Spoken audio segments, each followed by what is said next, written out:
parole est à Monsieur Viry pour le groupe Les Républicains.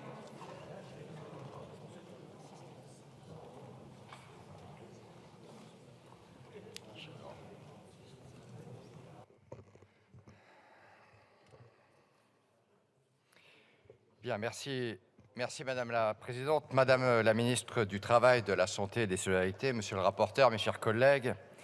Votre arrivée au gouvernement dans cette fonction de ministre du Travail est, je crois, saluée par cette proposition de loi. Madame la Ministre, nous souhaitons tous, faut-il le dire, pour la France, le plein emploi et nous souhaitons tous, à l'évidence, le plein emploi pour tous.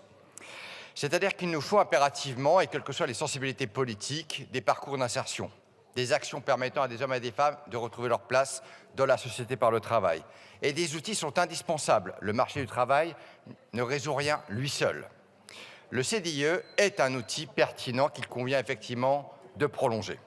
Ça permet tout simplement de renforcer l'égalité des chances, d'obtenir un emploi, d'accéder au travail, parce que si on considère que la valeur travail est quelque chose d'essentiel, si on considère qu'elle sous-tend l'activité de la société, il faut effectivement permettre à des hommes et à des femmes de trouver leur place par le travail dans la société. C'est la raison pour laquelle le contrat à durée indéterminée, à des fins d'employabilité, s'est révélé comme une très belle innovation parlementaire créée par la loi du 5 septembre 2018 pour la liberté de choisir son avenir professionnel. Initialement expérimentée pour une durée de 3 ans, elle a été prolongée pour une durée de 2 ans, notamment en raison de la crise sanitaire. Elle vise tout simplement, cette expérimentation, à répondre aux défis des contrats précaires qui touchent actuellement plus de 3 millions de nos compatriotes, les plongeant à la fois dans l'insécurité professionnelle et dans l'incertitude. Le CDIE s'adresse ainsi aux employeurs qui sont engagés dans le travail à temps partagé, d'une part, et d'autre part aux salariés en difficulté d'insertion professionnelle qui sont confrontés à des carrières fragmentées et à des freins d'accès à l'emploi. Et le CDIE s'est avéré s'imposer comme une solution bénéfique tant pour l'employeur que pour le salarié. Pour les entreprises, faut-il le redire, le CDIE offre une alternative à l'intérim tout en permettant de disposer de compétences pour une durée plus étendue. En optant pour ce contrat, les entreprises peuvent mutualiser des ressources humaines, optimisant ainsi leur gestion de main-d'œuvre de manière flexible et efficace. Quant aux salariés, de leur côté, ils sont souvent confrontés à des réalités professionnelles précaires. Ce CDIE représente la stabilité tant attendue pour un grand nombre d'entre eux.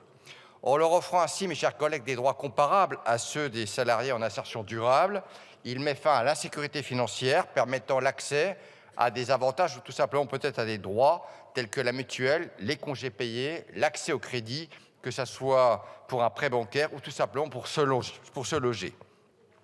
Je considère que le CDIE procure des avantages substantiels, mais surtout, par rapport à notre discussion de ce matin, il se positionne comme une solution pragmatique contre l'éloignement du monde du travail, tout en promouvant activement l'insertion professionnelle. Et je le redis à l'égard de notre collègue de la France Insoumise, le CDIE n'est pas une faveur pour les entreprises utilisatrices. C'est une chance et une solution pour les personnes durablement éloignées de l'emploi. Je suis, à titre personnel, convaincu de l'utilité et de la pertinence du CDIE. Il y a effectivement quelques mois, désormais, avec ma collègue Fanta Berret, nous avions conduit, à la demande de la Commission des affaires sociales, une mission flash, parce qu'on s'interrogeait. Faut-il ou pas réfléchir à nouveau à ce qu'il existe dans notre panorama de solutions pour l'emploi, le CDIE? Et nous sommes partis avec une ouverture d'esprit totale, avec effectivement une insuffisance de données qui nous a conduit à ne pas proposer la généralisation et la pérennisation, mais la prolongation de l'expérimentation. Je regrette toutefois que le gouvernement n'ait pas pris la balle au bond au second semestre 2023 pour éviter qu'au 31 décembre 2023, il ne se passe rien. L'IGAS, probablement par son rapport, dont enfin on va connaître la substance, a probablement guidé à une inertie coupable pour ces hommes et ces femmes qui bénéficient du CDIE.